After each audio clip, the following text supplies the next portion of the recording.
Cholesterol has a branding problem. For years, people were told to fear it, no nuance, no distinction, just one big scary word.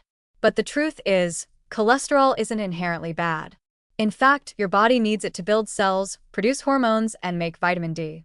The trouble comes down to how cholesterol travels in your bloodstream, and that's where HDL and LDL step into the spotlight. These are lipoproteins, tiny carriers that move cholesterol around the body, and they play very different roles in your heart health. One tends to clean things up, the other not so much.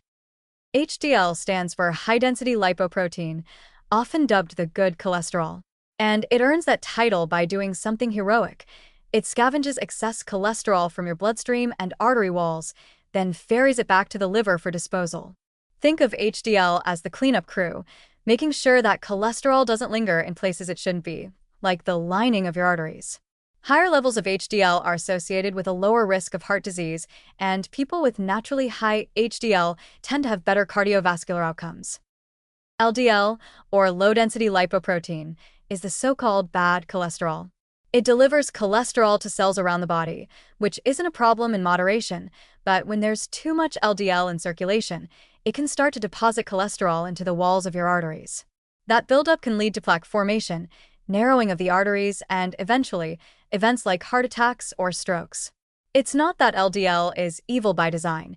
It's more that excessive amounts, or the wrong kind of LDL particles, turn it from helpful courier to cardiovascular troublemaker.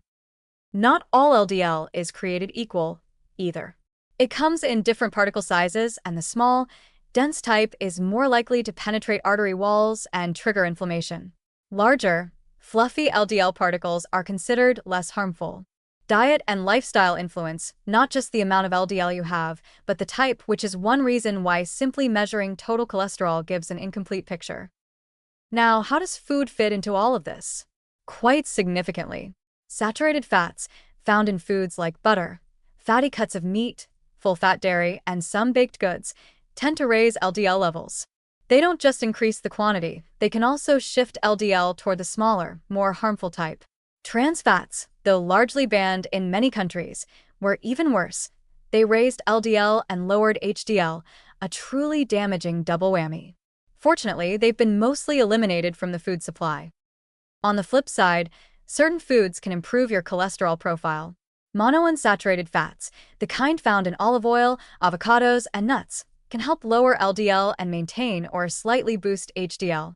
Polyunsaturated fats, especially omega-3s found in fatty fish like salmon and sardines, can reduce triglycerides and support healthier LDL particle patterns.